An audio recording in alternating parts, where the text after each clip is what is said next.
North London is red, people. London is red. Arsenal did the business last week and reminded Chelsea of Tottenham why we are where we are. Still a long way to go to get our hands on that big prize. But you enjoy days like today. So I've been trying to say in every bit of content I've been on, you enjoy North London derby. There's certain results, and I get it. You look at it and you go, what does it mean unless we do this, unless we do that?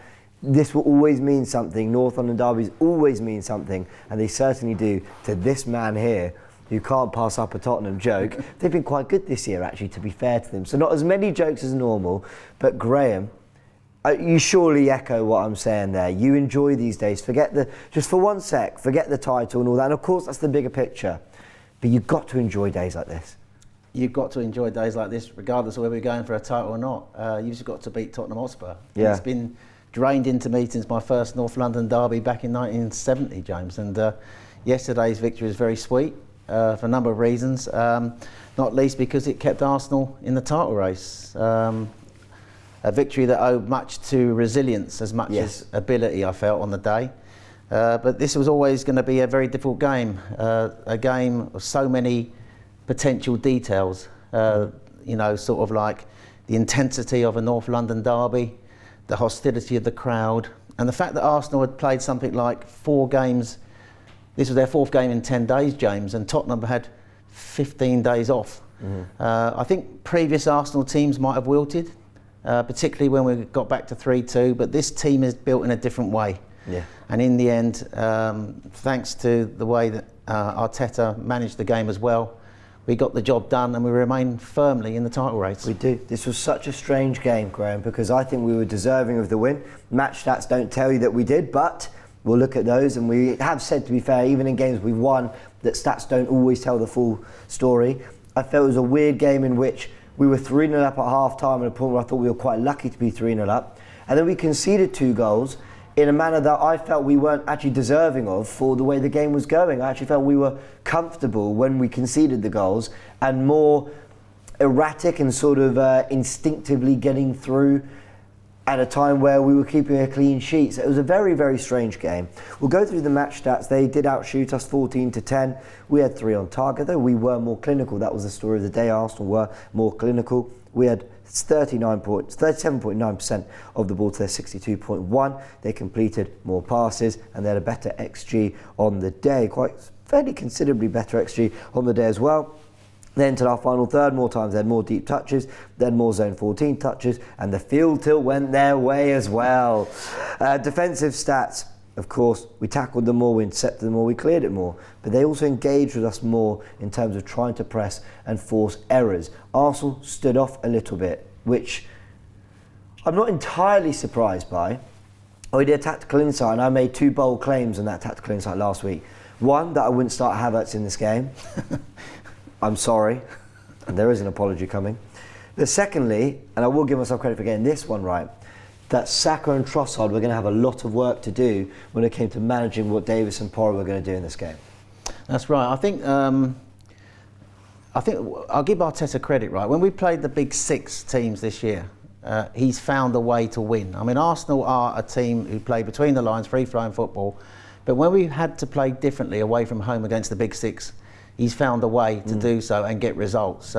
This was always going to be a game where Arsenal had less control, simply through the frenetic way that North London derbies are played. Tottenham had home advantage. And if you look at the history of North London derbies over the last few years, the team that has home advantage normally wins the game. I mean, so that is big in these sort of games. So we had to find a way to counter that. I know we won there last year, but I think this game, I thought you saw Arteta very cleverly tweak the way Arsenal defended in their 4-4-2 shape. And I know we're going to discuss that now. Let's break it down. I want everyone to keep an eye very closely to Trossard and Saka. I felt their role was going to be fascinating. Yes, it's a 4-3-3 on paper, but do Arsenal ever play in this formation? Basically, no. It looks like a 4-2-4 sometimes, a 4-4-2. It can be a 3-2-1. Yeah, when we're in possession, we build up in a 2-3-5 or 3-2-5, but out of possession, James. Because I think what he had to deal with, the way Tottenham set up and the way Ange gets Tottenham to play in possession. I think you'll notice, the 2 things I noticed straight away here is the way he uses his fullbacks. Yeah. And that is Davis and Poirot, who invert up high. So when you look at this shape here, you talked about the work that Saka and Trossard had to do. I think what Arsenal did really cleverly in this game was they were, normally when we defend in a 4-4-2, our two players up top, Odegaard and Havertz, are not as passive as they were in this game, but they were very passive in this game. But if you look at the four in front of the four, it's very narrow, very compact. We were not going to let Tottenham play through the middle of us, because what they do is their fullbacks invert up high, go into these positions, and I think they try and play through the middle and try and get Song in through playing through the middle. So we were quite happy for them to play the ball out wide, quite happy to have one-on-ones, White against Werner and Tomiyasu against Kulusevski, and we were very mindful of the fact that they had this sort of shape when they got up high. So if you look at it, you've got four very narrow players there blocking the centre of the pitch, and the advantage of this, James, before you move it on, well, I'll just show is that. There you go. The way I think Arteta wanted to play, because I thought the key matchup in this game was always going to be Saka v Davis. So if Saka's out there, and you saw it in the first few minutes, Davis whacked him a couple of times, let him know he was there straight away. And it's always going to be how Saka against Davis played out, I thought, in open play, which was always going to happen, because if the Tottenham manager wants Davis to come up high in this sort of position, when we get the ball, we're going to now look to spring into that gap up there. Yeah. And that is the area where we're looking to hit them in behind. So when we got the ball, we were either trying to play over their press to Havertz, I thought, in that first 15 minutes, to try and get some hold of the game. But if we wanted to attack them, that was always going to be the space we would go to. And it plays out, I think, really well, James, in the second goal. It does. And you mentioned Davis there, and I actually, watching it back, I didn't quite clock. I mean, we knew that, this is a mess, by the way, we're going to show you it, but I didn't quite appreciate, you know, Davis. I mean, I knew that Udogie, Davis, these fullbacks get really, really central and high up the pitch. But if we just show you here, all the tools I need are miles away from me. We'll try to show you that, but that's where Davis is. Like that, he's in the penalty area. He's alongside Son and Werner and Kulusevski and Maddison. Porro's on the outside. So Porro and Davis, to be fair, they try and recover, but it's a lot of work for them to do. Before you go on with that, there was the incident where they thought they might have a penalty. Penalty for you? I thought it could have been. I thought had he gone down straight away, it would have been, and I think Trossard does catch him. And he tries to stay on his feet, credit to him for that, and they were obviously unhappy about that. It could have been a penalty. Let's not forget that. They could have had a penalty and that action might not develop. But at the moment then the play breaks, then we see what happens. And I think, you know what, let me slow it all down actually. Let me make it even slower because I want to talk through it. So we'll do it very slow. Let's go back to here. What I find here, where Rice is, in this cluster, this mess here, Declan Rice essentially wins the ball back when we could have conceded a penalty, shows real composure because he takes a touch and then he plays that ball, there we go, he plays that ball just into this space to Saka. And this ball essentially does this. That is the path the ball goes on. So Arsenal don't force it. They're very patient. They are looking to play that. I thought Trossard, while he got it wrong a few times, he embodied that more than anyone. In lots of areas around here, he was trying to keep the ball and trying to ensure that we always stuck to what we were trying to do and play out the back. And Declan Rice, who gave away the penalty, but otherwise I thought he was good. Not his scintillating best, but I thought he was good. I thought he was better against Chelsea. But what you can't see here, we're going to just give them a ball in a sec. So Rice picks out that pass to Saka, and everyone starts bursting forwards. Davis is trying to sprint centrally. They've got the back two. Højbjerg tries to come across to deal with it early and win back possession high up. But this is where Arsenal show their quality and composure, because Saka picks out Havertz. Now I think at this point, I'm thinking, Havertz, you've ruined the move, because he took the touch and it felt like they've had time to get back. But Davis and Van de Ven never quite pick up Saka. And his touch, and he sets himself, and what a pass from Havertz, because he just recognises the run. I've probably slowed down too much, but he recognises the run of Saka, and it's so good that Saka doesn't have to break stride. He takes it with his left foot, cuts inside, Davis just can't quite settle, and he puts it into the back of the net. But from everyone on the edge of our box here, except for Havertz, where Odegaard is, he's the second highest pitch, he's on the edge of our penalty area, everyone there committed to the defending, to suddenly, I want to show a little bit faster again, one more time. There we go. It's just really good, Graham. I think they've worked on this, you know, James, despite what you say. Because what I think is when Havertz Arsenal? Yeah. Yeah. When Havertz gets that ball, Saka immediately puts his arm up. He knows what's happening. He lets him know where he is. And I think the fact is they know that Davies is going to be high, and they're going to try and hit the ball in behind him. Saka has been Arsenal's go-to man in these North London derbies over the last few games. And I think they couldn't resist that because Davies was obviously replacing the doggy, and I thought they thought that was a great opportunity in open play to get him in behind Davies. I think if you take it back to one more time to where it breaks, I think Davies has a decision to make the moment that the ball's with Rice, because he doesn't. There we go, that's better. No, when you go back, Rice has come out with the ball and it's going to go to Havertz. Now Davies obviously needs to be aware of what Saka's doing, and I don't think he reacts quickly enough to what Saka's doing. Saka comes out immediately outside, as you see, and Davies doesn't get back straight away. And now I've probably got the Havertz run is going to pick the ball wrong. up. Yeah, he's probably not quite as diagonal, but he's definitely running more central. He's running back. He's not running out to But he left, has to get back quicker. He doesn't react quick enough. Now, people say that when this play develops, he should have shown Saka on his outside, on his right foot, which of course you would say that. But you've got to remember, he's been up high. He's run back 70 yards, and then the ball's gone to Saka. He's desperately trying to get back to get into a position, and I just think that physically and mentally fatigued, he might not have thought clearly enough about sending him on his right side. And Saka is so good at coming back onto his left foot anyway, and he takes advantage of it and puts it away into the corner. Well, that's it. Saka's brilliant on his right foot as well. Well, he scored on his right foot the other week. So there's no people say, "Oh, just show him onto his right foot." Or you could do that because that's his weaker foot. Yeah. But he can still score with his right foot. But I just think that comes from the fact that Tottenham are very attacking. They play the high line. They want to put everybody forward, and Arteta had set up in this 4-4-2. The two, Odegaard and Havertz, were very passive in their pressing, and then he had the narrow, compact shape in front of the back four, and he was always looking to turnovers, transitions, and try and hit in behind Davies to get Saka into a position where he could attack him like he did. You said that you think this has worked on. I totally think this has worked on. I mean, of course, tactically, having Saka and Trossard narrower, the breakaway for sure. I mean, Saka with that left-footed finish, not too dissimilar to his finish against Bayern Munich in the Champions League home game. You know, finding that low, far post with his left foot. I mean, that is, you know, becoming something that he's starting to do more regularly, which is great to see. But I also have a recreation of this. The Havertz goal against Chelsea the other day. Again, different game, but a similar situation where there is space to attack. And I've actually been critical of Arsenal not being a very good counter-attacking team. I don't think we have been for years. Honestly, for years. I don't think. Ozil was the last player I remember would turn defence into attack really well for us. But I'm talking that ability to be on the back foot a little bit. A team's decided we're going to commit to you a little bit more and then go, we're going to hurt you. We saw it with the Martinelli goal at Brighton, which I think we talked about in the last Tactical Insight.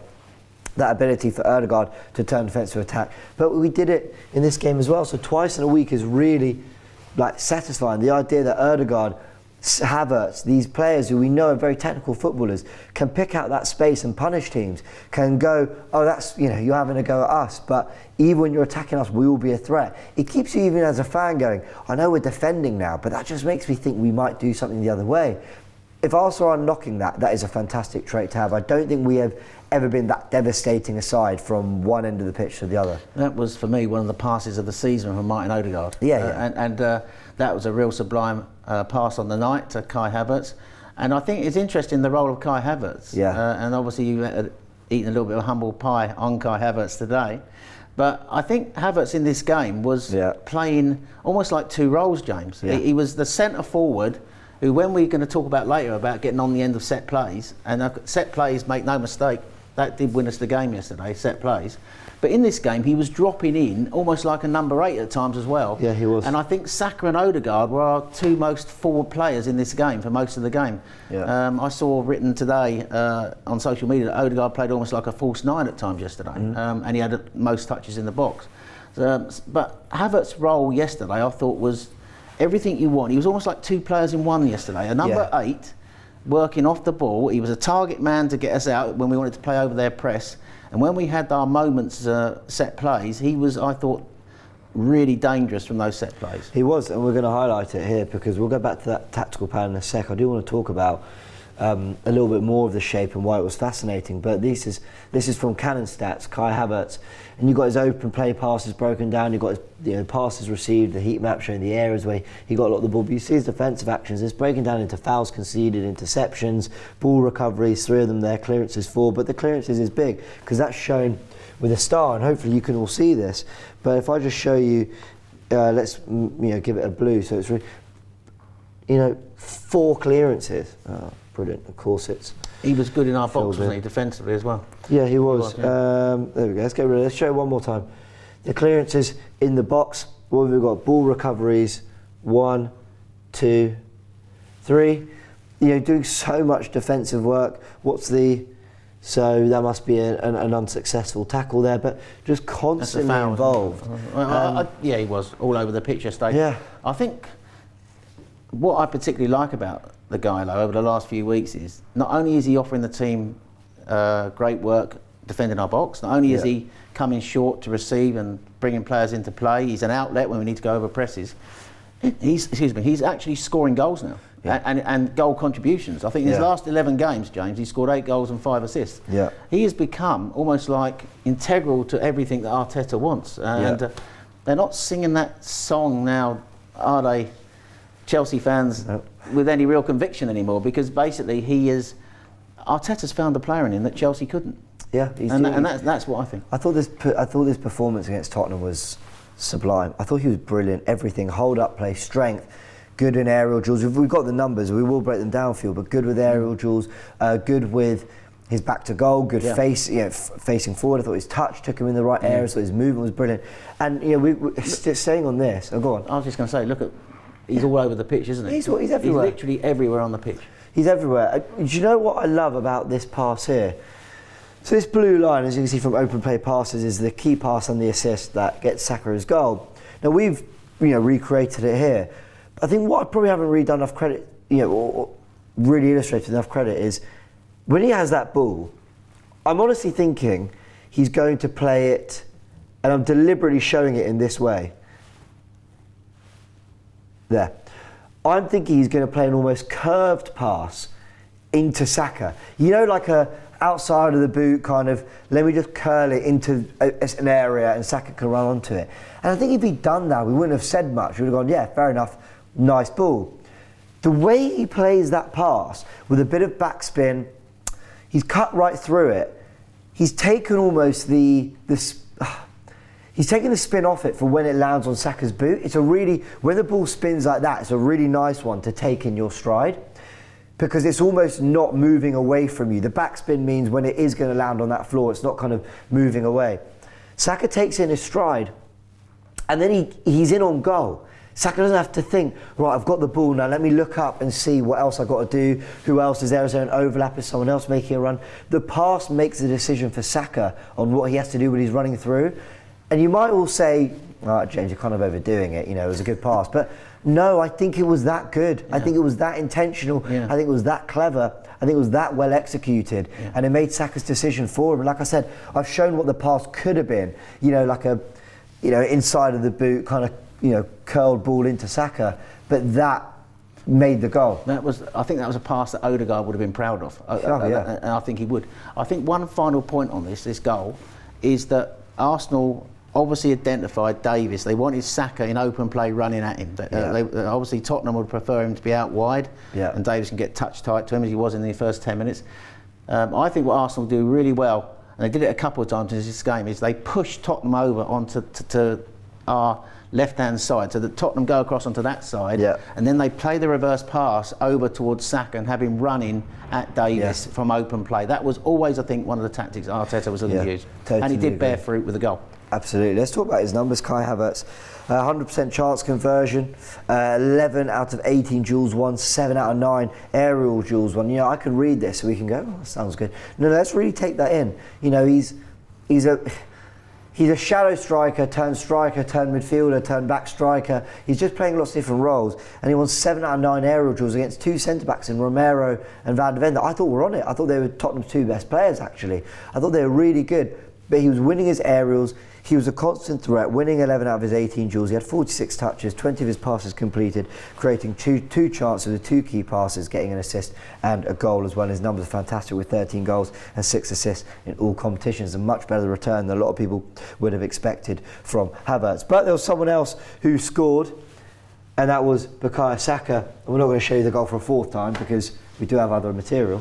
But I just want to show, you know, when he strikes that brilliantly, finds that far corner, his numbers, he had the most touches of 62, most duels won, most tackles, most fouls won, most shots, and most shots on target in the North London derby. He was like, he stepped up. And actually, before I invite you in, I love what you sent me here about how he's a big game player. These stats were brilliant, Graham. He's got an assist in the Community Shield. He's got an assist, a goal, assist, goal, assist, goal in the Premier League against those sides in the Big Six in that order. And of course, a goal in the Champions League against Bayern Munich as well. So people asked whether he could step up to the plate. He really has been this season. Even if his performances aren't always there, he puts up numbers. What I loved about him actually was when he went to take that corner for the first goal, I don't know if you saw it, they were all shouting him, the Tottenham fans in the corner, "You let your country down, you let your country down." And then he put it in, didn't he? And it went in the goal, and he cupped his ears at them, didn't he? And then when he scored his goal, once again, he, you know, proper celebration. He didn't give a shit about the Spurs fans, did he? He really gave it back to them, because they were giving him so much stick on that, in that corner, when he took that corner. You know, I think this, in these sort of games, he relishes these sort of games, these big games. His numbers in these big games are exceptional, and I thought yesterday he was our main outlet. Him and Havertz, I thought, were, in my opinion, the reason we won the game. Yeah, I totally agree. One of the big reasons though why we won it, of course, was set pieces as well. Let's talk about Nicolas Jover. We've given loads of credit on this show, and actually, and I want to give ourselves credit. We've been talking about Nicolas Jover for years. It's not even just this season that the numbers have racked up. We've been talking about him for a long, long time. He's been massive for Arsenal. He arrived after, I think it was Andreas Georgeson came from Brentford. We had him a year, and then Arteta moved him on. You saw the numbers, or moved him on. Andreas Georgeson moved on to do other things, but Nicolas Jover arrived from Man City, and you saw a spike where Arsenal were lingering, you know, in all the numbers around 8th and 10th for goals scored from set pieces, goals conceded. We weren't that high. We've been in the top 4 for the 3 full seasons that Jover's been there for goals scored from set pieces, because he has just done such fantastic work. And that is everything. That's from Ben White being a nuisance on the goalkeeper, to the routines with everyone at the back post, to the quality of delivery, to Declan Rice now taking corners, to the size of players we've got, which is what you want to talk about. He's had a massive part to play in lots of different ways, and it's been getting us cheap, but goals. It's not 0.5 of a goal just because it was from a set piece. A goal is a goal, whether, you know, it was 50 passes and you play pure tiki-taka, or whether it was straight in Tony Pulis ball. Whatever happens, it's a goal, and we've maximised that this season. Set pieces are such a big part of football now. I think I saw a stat over the weekend now that we've had 238 corners, and we've scored 16 goals from corners, the best in the league. But I thought the significant stat was that out of those 238 corners, 192 have been in-swinging corners. So what we've got now is we've got 2 players on either side of the pitch, Saka on one side and Declan Rice on the other, who are really top quality with the way they deliver an in-swinging corner into the box. And then I think credit to Nicolas Jover, the way they've worked on these set plays and corners, but I give enormous credit to Mikel Arteta, because his recruitment has been spot on. And I said to you when I come up here this morning, we've got now 7 players in this team who are 6 foot or 6 foot plus. It's a massive advantage. So when you've got 2 players of the quality of Saka and Rice who can deliver in-swinging corners of that quality, and you've got these 6 foot players, 6 foot plus players to attack it, that does give you an advantage. So what we had at Tottenham yesterday was what they struggled to cope with, James, was... Carry on, I'm just illustrating I mean, something. We know, for example, Vicario is not great at coming for crosses. So I think, if you look at Vicario's numbers in the Premier League this season, I think he's the 16th worst keeper for coming to take crosses. So we know that he's a weak link now on corners. So what Arsenal did quite clever in this game, James, is Ben White literally sat on him every corner we had. And he was trying to wind him up. He was even tangling with his gloves, I think, at one stage. So we had a 6 foot defender on Vicario, and Tottenham didn't seem to want to do anything about that. Vicario didn't say anything to his defenders, get in there and shove him away. So White was on him every time the ball come in. But if you notice, and I'll take the Declan Rice corner, which was the Havertz header, which was our third goal. Yeah. If you look at it, before that cross comes in, Arsenal got 5 6-foot defenders at the back of the 6-yard box.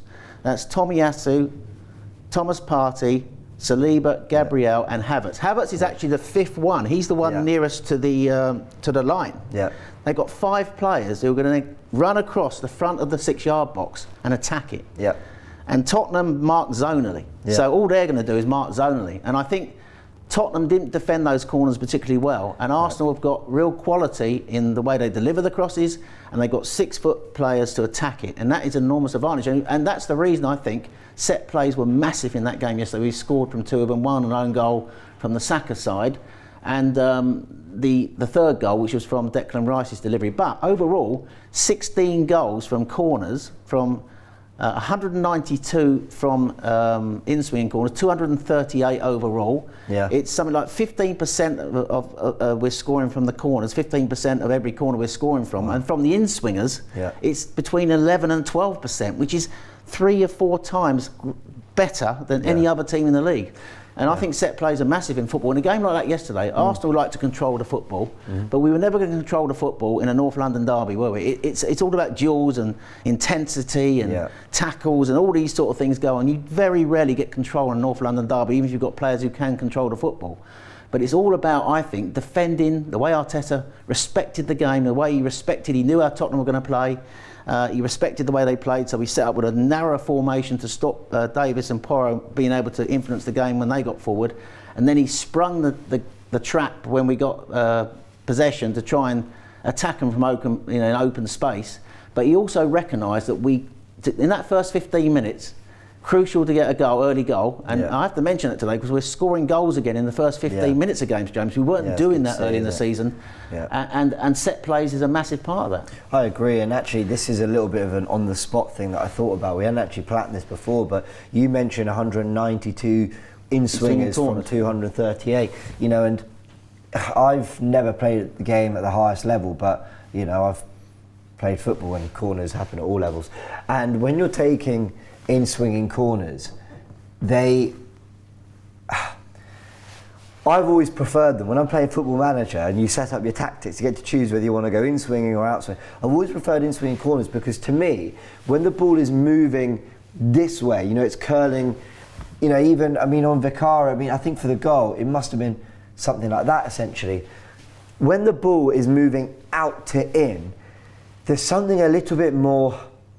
You can't reset yourself. This is how I'm just remembering from playing at a crap level, but also how it feels watching, right? Yeah. You're set and the ball's coming in, but you see it go, it's kind of out and then it's coming back towards you. And what that does for the defending players is they need to position themselves to basically attack it. And for the attacking players running onto it, it's more guide it. You don't have to make great connection. It's, can you just help this to Havertz, to be fair, where he is, he just bullet heads it from 2 yards out. But it's more, can you guide it in the right direction? We've scored a few goals where we've almost just been there to just help it back in. When you're talking about outswingers, and we'll do them in blue, and Liverpool do a lot of outswinging corners, especially Trent often, or he did at one point in the season, he'd often outswing it onto a Van Dijk. Yeah. But Van Dijk's got a power, I'm not saying our defenders don't, but with him he's got more of a power to make room, because you're going to have more room in this part of the penalty area than quite in that 6-yard line. It's keeping it away from the goalkeeper and then just powering it and actually being incredibly accurate. I think they might have scored their Carabao Cup winning goal with an outswinger, if I remember it right. I can't remember, maybe it's Timmercasted, so I might be wrong. But it's a different style. One is more, outswinger feels to me like it's more precision. When you execute, you can get a really good header and you're really kind of precisely guiding where you want it to go. In-swinger feels more like, can we get something on it to help it towards the direction it's going in anyway? I might be wrong, But from an amateur's view, that's how it looks to me. Well, I think in-swingers are the most difficult corner to deal with, I would say. You're putting it on top of the goalkeeper, but I think Vicario struggled with that, as you mentioned. Vicario struggled on it because he's not great at coming for crosses anyway, but he had a defender on him, blocking him. So Arsenal blocked the goalkeeper from getting out to take it. That's the first thing you do. Yeah. I think the other thing is Tottenham pick up zonal marking. When you've got players, 5 of them are over this side of the box and they're going to run across and you're just defending zones, and they're 6 foot plus, I think that gives you a problem. So I don't think that was the way to defend yesterday against Arsenal. And they had 2 weeks to work on this, Tottenham. So they obviously didn't work on it well enough. And I think Arteta, small details in games make the difference. And I think Arsenal worked on this really well. And I think they've been working on it really well during the season. Yeah, of course. Just one question for you. 238 corners Arsenal have made this season, James. 192 in-swingers. How many out-swingers do you think Arsenal have had in that 238 corners? You'll be shocked when I tell you. Well, of course. My brain just went, 238 minus 200, 192. So 46. Of course, there'll be short corners. Yeah, short corners as well. 15? No, one. One. They've only played one out-swinging corner in those 238 corners. 192 have been in-swingers, and the rest, as you say, have been short and all the rest of it. Different types of corners, different scenarios, playing and then trying to get across them. But from a corner, a direct corner, only one out-swinger. So Arsenal always play the in-swinging corner. And I think it's people. You might say that teams know they do that, but it's still very difficult to defend against when you've got 5 or 6 6-foot players attacking it. And that's what Arteta's done really well. He's maintained the strength of the team in the control players who can play football. But he's added physicality and height to the team. If you look at the players he's brought in the last 2 years, they're all 6 foot plus. And that gives us enormous advantage from set plays. You're absolutely right. I just want to say congratulations to Mikel Arteta as we round off the show. Took him 169 games to get to 100 Premier League wins. He is in a very exclusive club when it comes to that top 6 managers to have done it quicker or as quickly. Pep Guardiola, Jose Mourinho, Jurgen Klopp and Ferguson did it quicker than Mikel Arteta. Wenger actually took 10 games longer, but look at that list of managers he is with. I'm so on board with Mikel Arteta. He has been fantastic. Of course, there'll come a point, as Jordan said on Forever Arsenal, there'll come a point where the question is, okay, we accept that progression. When do we get over the line? I don't think that's just about the Premier League. I think there's cups, I think there's trophies, I think there's other ways to be competitive. But there's no doubt, I've always felt as an Arsenal fan, all I can ask is we are competitive and we show that we are serious and we belong and we want to take it seriously. And for the last 2, even 3 years, we were improving. For the last 2 seasons, we certainly have, and well done to Mikel. Look at where he's taken the club from where we were to where we are now. Incredible. And the frightening thing is, we could win 16 of our last 18 games and still not win the Premier League. Man City, because of Man City, the standard is so high. They are unbeaten now in 31 games, I think, since they lost their last game. So that's what you're up against. December, December, so. The round-off stats. Round off stats. There you go. Take it away. Arsenal have won consecutive top-flight away games v Spurs for the first time since December 1988, James. The previous was 3 under George Graham, that was the best. Kai Havertz, at that time that was the best. Kai Havertz has now scored 8 goals and made 5 assists in his last 11 Premier League games. Well done. And finally, James, we've been talking about how great Bukayo Saka was in this game. He has now scored 15 Premier League goals this season, his most in a single campaign. He is also the first English player to score home and away for Arsenal in a league campaign against Spurs since who? Which is the last Englishman? Paul Merson? No. Right era. Striker. Ian Wright? Ian Wright did it in 1993-94. There we go. Everyone, enjoy it. Do you know what I love about this win? We get to enjoy it for 6 days before we play Bournemouth. Not straight into another game to worry about. And it's been a hectic period. Arsenal had a wobble against Villa, and the question was, okay, you can lose to a very good manager like Unai Emery. You can lose to a team that are probably going to play Champions League football next season. You can lose to players that are very good. That can happen, especially in a game where you play well enough to win in some ways. But it's all about responding. It's all about building momentum back, and it's all about showing the character to go, that was a wobble, not a bottle. And I think Arsenal have been showing that. I really hope it continues. Hope we keep Man City honest. And I don't know how Tottenham fans are going to feel. Well, I do know actually how they're going to feel when Man City rock up. But we need to get to that game. We need to get to that Tottenham Hotspur game again, but Man City going there, supporting the other team and thinking, let's see if these players are going to leave it out there for their own personal pride. We need to ask that question of Spurs and hope for something from Fulham, hope for something from Tottenham, and we've got to do our job. Graham, do you think that if it reaches that stage where Tottenham need to do us a favour, do you think that they will go and... I think do you think they're going to that game with the same way as they went into that North London derby? Okay, two things. If top four is looking genuinely likely for Tottenham and their run is horrible, then I think Tottenham fans will be a bit conflicted. Because I think some will think, well, look, we can only do our best. We want Champions League football. We can't really do much about stopping Arsenal. I also think some will think, we don't care. Champions League football doesn't mean enough. We don't want Arsenal winning that league. I actually sympathise with that. Some people say it's a loser mentality. I get it. I'd be feeling the same as an Arsenal fan if roles were reversed. If Champions League football is done for them, all Tottenham fans will go, we actually would probably rather lose this. And again, I get it. However, Ange Postecoglou and those players, I actually think have too much pride. Their last home game, and I think Postecoglou's made very clear in his, in his press conferences and the way he talks about the game, he's not bothered about the outside narratives. He wants his team to improve. And I think if he, for 1 second, thinks the players aren't giving it their all to win that game, I think that would be and I think the players would know it. I don't think he'd stand for that. I think he's the kind of person, a manager, who would go, we can't do anything about Arsenal winning the league. That is their problem. Our chance to stop them was beating them. Now, all we can do is win our games and play our best. You think he'll put a strong side on it? You don't think? Yes, 100% he will. You don't think he'll put Emerson Royal up front? No. Or play a couple of stewards on the wing? He will give it his all, because I think he's a man of integrity. But I also think, though, the best thing for us is that Spurs keep winning their games now and keep Villa honest, but they've got a tricky run, so yeah, we will see. Graham, thank you to you, thank you to everyone who is joining us for Tactical Insight. I hope you've enjoyed it. I know we've not been able to do it after every game, as you've seen lots of content on the channel, but we couldn't miss this one. A 3-2 win in the North London derby. That's 2 seasons in a row without losing the derby, 3 wins in 4. If only we'd won that one at the Emirates, eh? They did win the stats, James. They won the stats. That's a trophy for them, remember that. Hit the like button for that at the end. In a bit, people.